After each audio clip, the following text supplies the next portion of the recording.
Blog Talk Radio. Good morning. This is your host, Llorraine Neithardt. You've reached Venus Unplugged, and we are doing the final episode of The Fool, which is the zero card, Infinity. So, what we are going to be doing here is looking at the Fool from a completely different perspective. We have been looking at the major arcana, not so much for divination, but for guidance, inspiration. There's nothing like inspiration. And kind of archetypal guidance.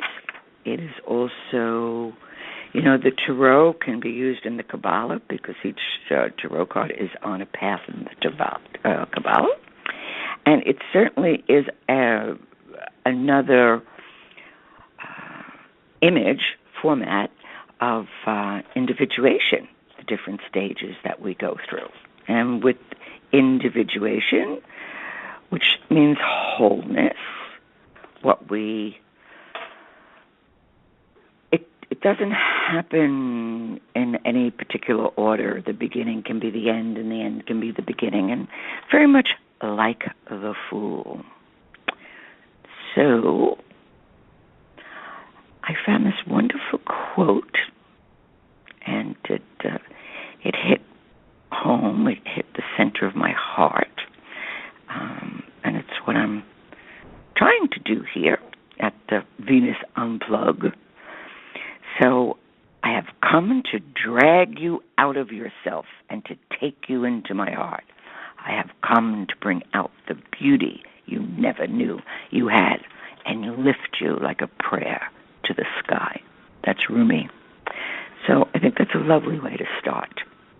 So what we're going to be looking at today, as I said, is the Fool, but it's the joy of the Fool.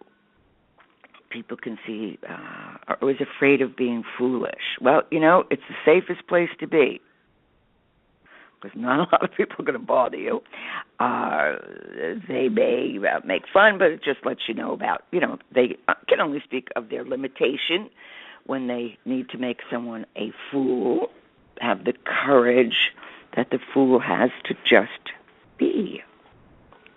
The Fool is definitely like the Antichrist of the collective unconscious, collective unconscious, or the collective says, don't just be like everybody else. You gotta, in order to get along, you just gotta go along, and that's not what we're working on here. What we want to do is drag you out of yourself and take you into your own heart. So there is an amazing book for those of you that are interested in the esoteric and the theme of good and evil and the occult, and it's called The Greater Trumps. And this happens to deal with the tarot card. Charles Williams' novel, The Greater Trumps. Charles Williams was a novelist, probably like in the 1920s, 30s, and he writes some of the finest esoteric literature within the story.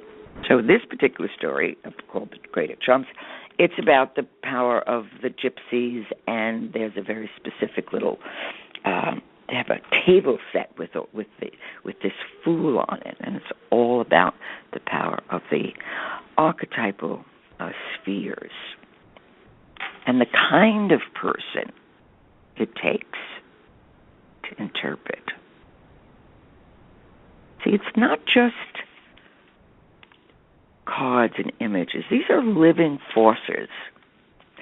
And the more we can relate in that way, these are living principles. These are not flat forms that have gone through centuries. And in many ways, the Fool, you can't really analyze. kind of like the Irish, right? That was one of Freud's. At least I enjoyed the quote that the Irish are the only race that cannot be analyzed. And I thought, well, that can work. That can definitely work. So the Fool, its power is in its constant movement. It moves so quickly through our lives and through a moment, all right, that we don't even see it. So in this particular novel, the Fool looks as if it's standing still, but there's one main character, the heroine, who sees that it's not standing still. So we look at these images.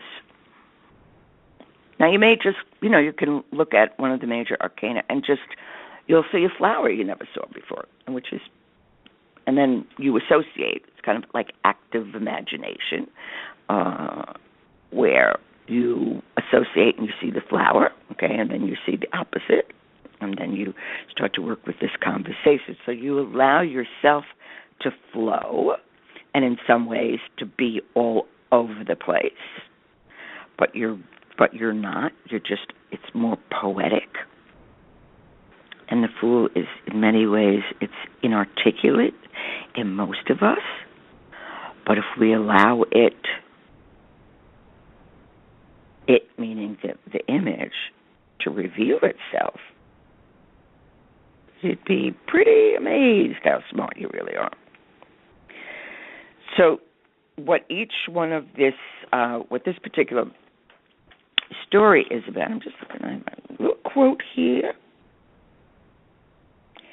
See, Charles Williams has written about the actual image of the Fool of the Tarot, and nothing can awaken us more surely than the difference between head knowledge and vision than to go straight from the usual explanations of the cards to the reading of the scene in The Greater Trumps, where Sybil, that's our heroine, Sybil, interesting name, right? Sybil was also what was called, in ancient times, the Sybil was the oracle. They would burn, I think it was bay leaves, and I think the bay leaves kind of created a hallucinogenic experience, and then they would climb up upon these fires, and these priestesses, these Sibyls, as they were called, would then trance out and mumble on, and then the priest would do the interpretation, which I thought was a little dicey, but that's the way they did things. All right, so here we have the heroine of the story is the Sybil, and so the image of the Fool, by the occultists, it's usually, although if you do Pinterest, you'll see that there's hundreds and hundreds of decks now. But I always like to start anything with original. Okay, so some ancient decks, and the Fool in its classic Rider-Waite is this sunny, bright, dressed in this kind of cockamamie outfit, and he's walking off the edge, and there's a dog, and the dog is got spelled backwards, and when we are about to be fooled, sometimes by the trickster is an inner archetype that tricks us into consciousness. It's the one where, when we have a slip of tongue and we actually tell the truth. I call it that, a Jungian truth, not a Freudian slip. And so the Fool, and that there's 0, all the other cards are like from 1 to 21, and 0, of course, does have to do with infinity. So this particular Fool, it's considered like the cosmic breath. And that this Fool, this archetype that was within us and was within the collective unconscious and within our energies, all right, one of the best ways for clarity would be to grasp, or at least play with the concept that you are a soul that has a body. Most people think the soul is within the body, but it is the other way around. We are ensouled. Soul, psyche, these living principles, so it's not something stuck away. And like the Fool, its capacity to leap is very powerful. We'll just make a leap. We just jump. And suddenly we're in a place we never thought we would be. That's called imagination. Most of the times when we try to describe something, we're kind of nailing it to the cross. And that's cool. We need to have those images too. But always allow yourself to fantasize or make associations or allow your imagination. Don't get stuck on interpretations. Just like don't get stuck on religion. It's other people's experience. Now, they can take us to our own experience, but I prefer the divine to be a local call rather than long distance, and to create. This Pope Francis, I mean, he's a bit of a fool, don't you think? A wise fool. He's just jumping all over the place and rattling things up, and you don't see him coming. And even when he is going to speak about one thing, he throws in something else. So he is kind of a divine fool. So that's the essence also of the trickster.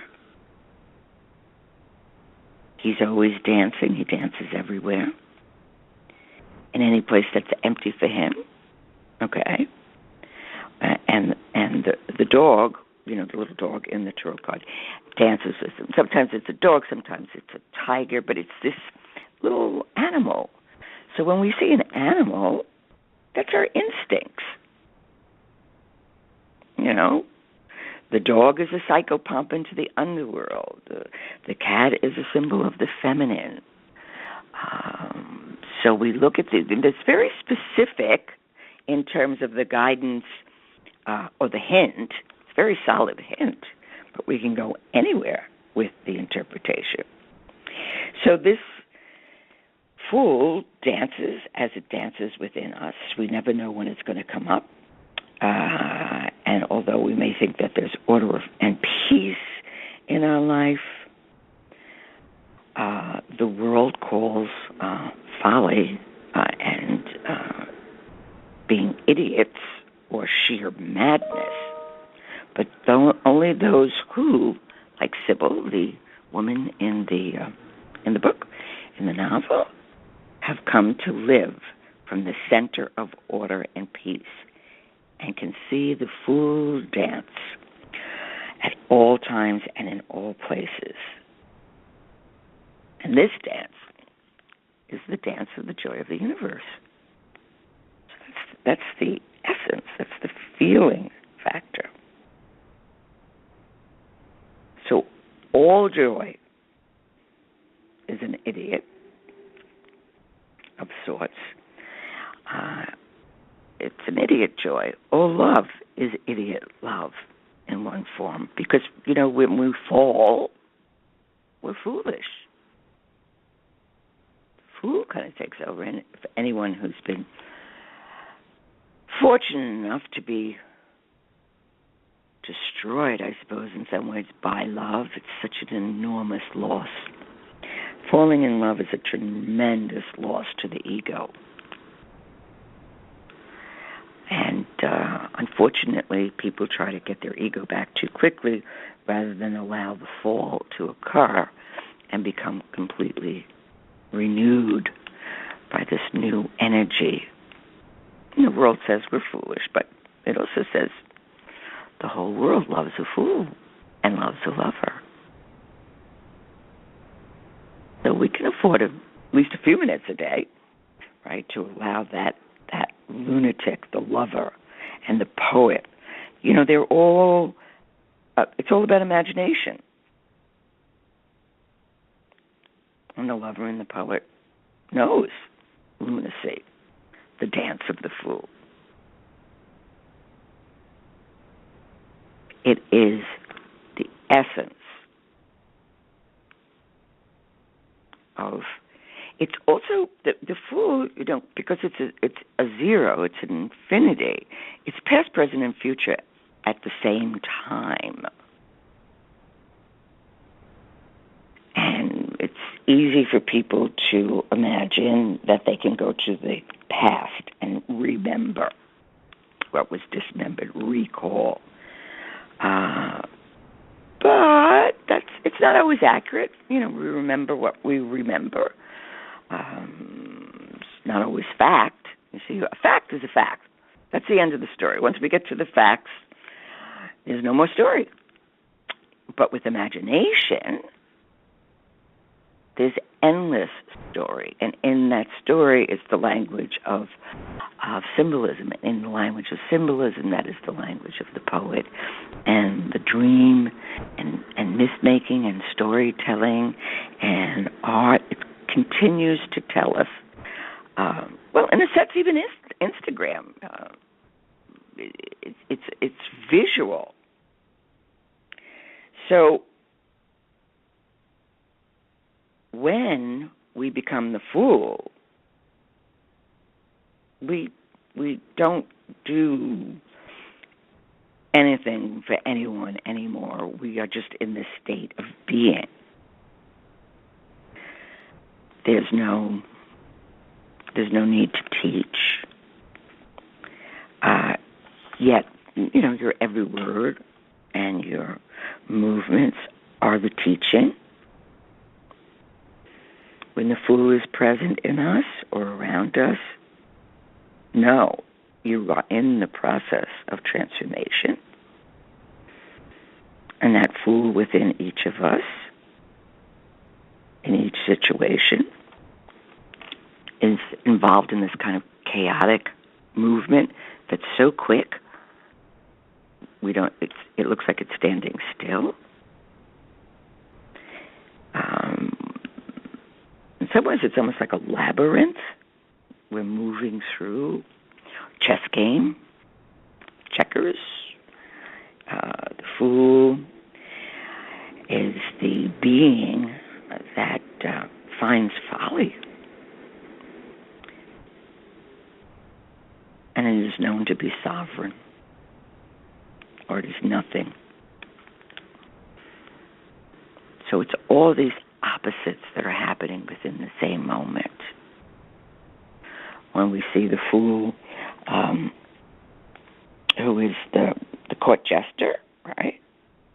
That fool's job is to speak out and mirror the shadow of the king.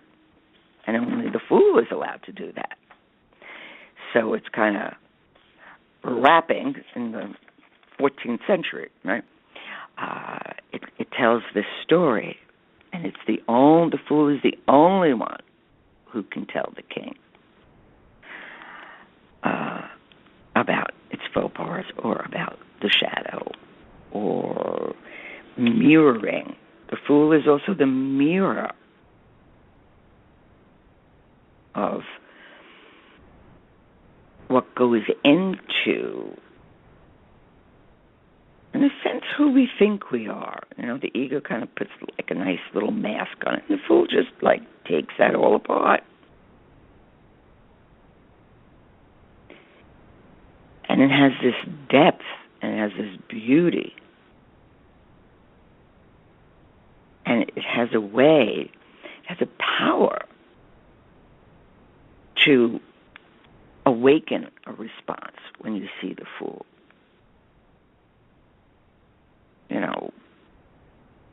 Some people are so afraid of being foolish.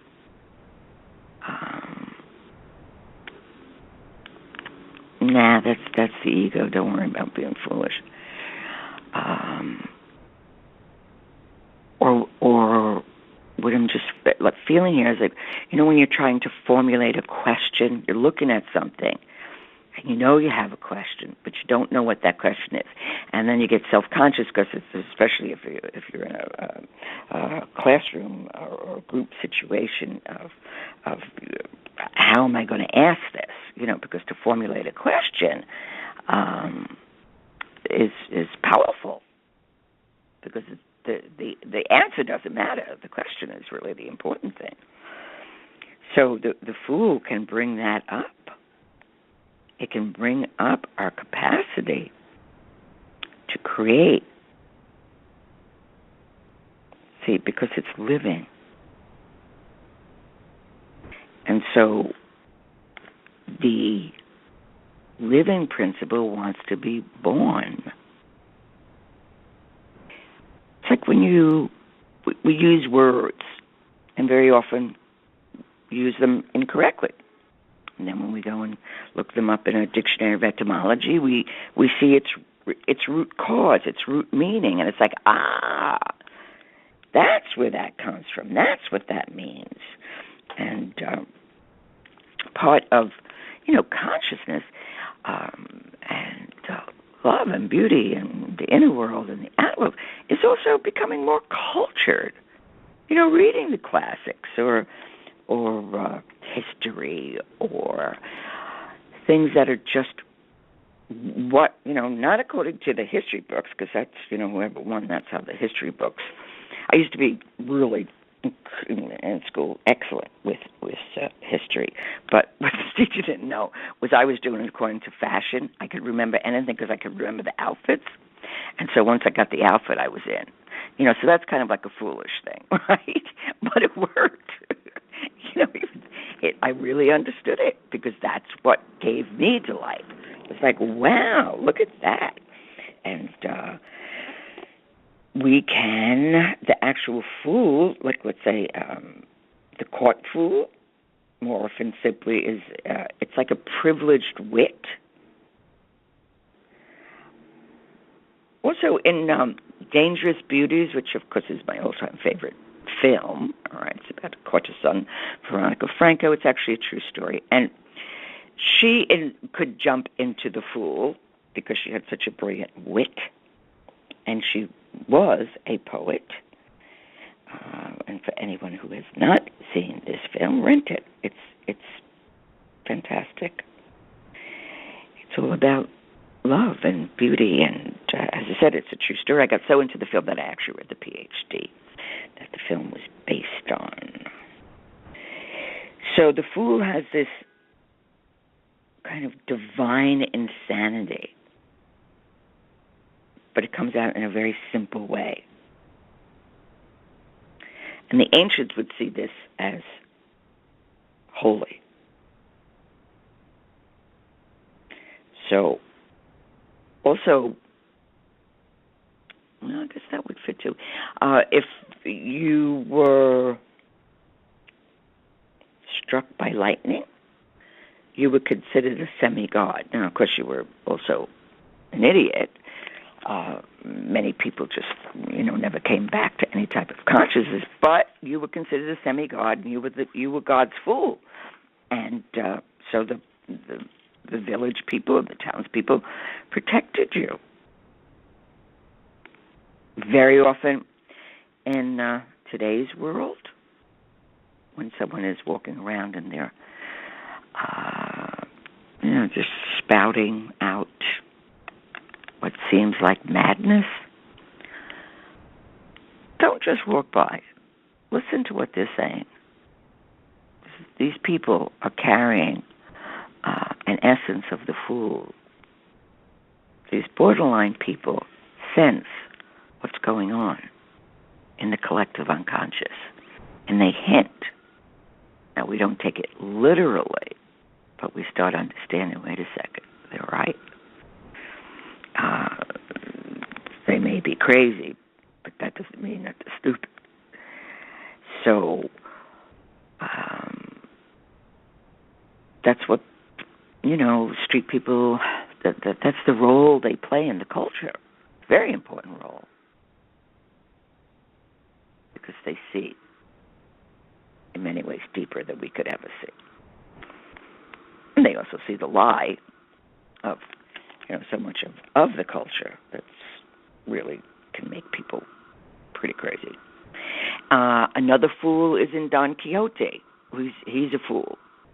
He's fighting windmills, and he's in love with this hooker who he thinks is the beloved Madonna, and she is in some ways.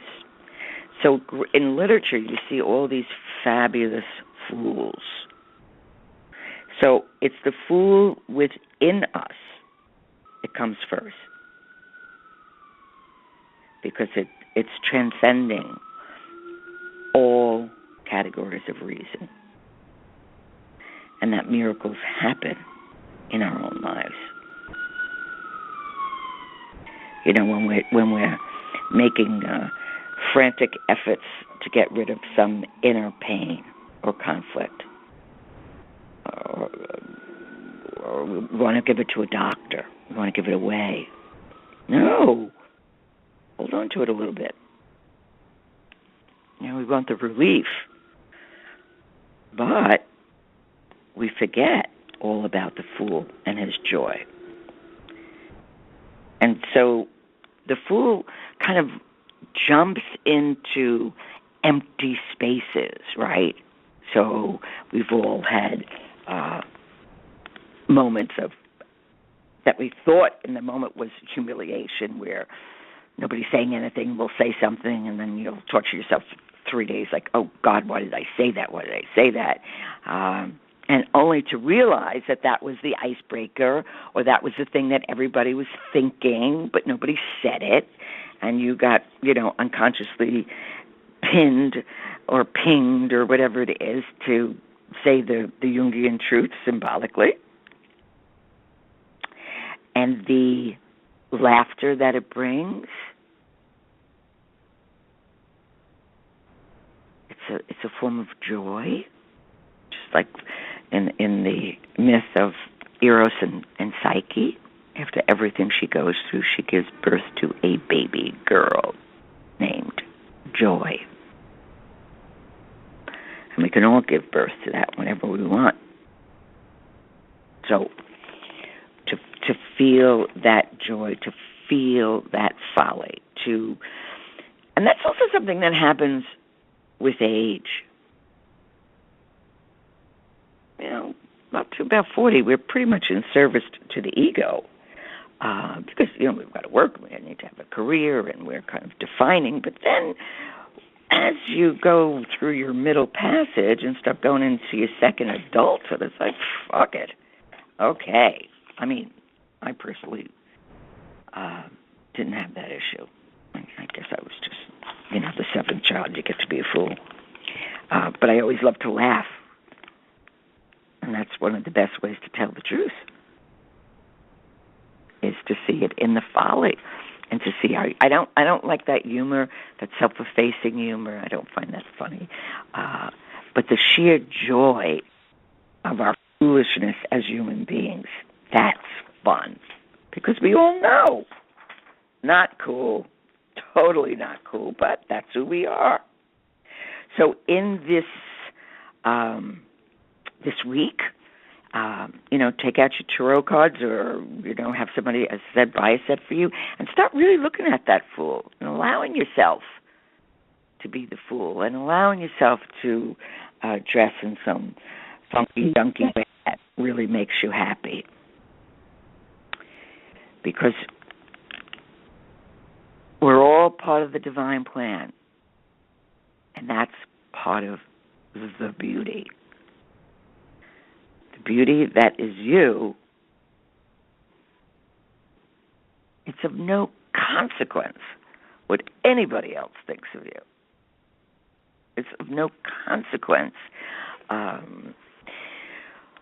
where you've gone and what you've been. It's who you are now. It is that joy. And to bring that joy to the center of your being as a way of it's the key to your character. It's the key to beauty. And you're in great company when you're in the company of fools. And so whether it's a great fool or a small fool, it doesn't matter. Whether you're a great poet or a small poet, the great fools is being who is above wisdom, but rather than below it. So that's something to think about. The great fool is a being who is above wisdom rather than below it. So think about that. And next week we'll start on something else I'll cook up. I'm not sure what it will be, but we're on it. Okay, so go to the webpage or sign up on Blog Talk Radio so you get the sessions to your mailbox or iTunes. All right, bye-bye. Progressive brings you Flowetry with Flo. When Flo flows, she flows in the know. Mind ruminates the rates. Shown them all, I heed the call. Seeing the rest, I choose the best. Sometimes it's ours, sometimes it's not. When the fox walks, is it called a fox trot? That's a real question. Compare Progressive Direct rates with competitors' rates. Visit Progressive.com. Progressive Casualty Insurance Company and affiliates. Comparison rates not available in all states or situations. Prices vary based on how you buy. This is very based on how you buy. This is very based on how you buy. This is very based on how you buy.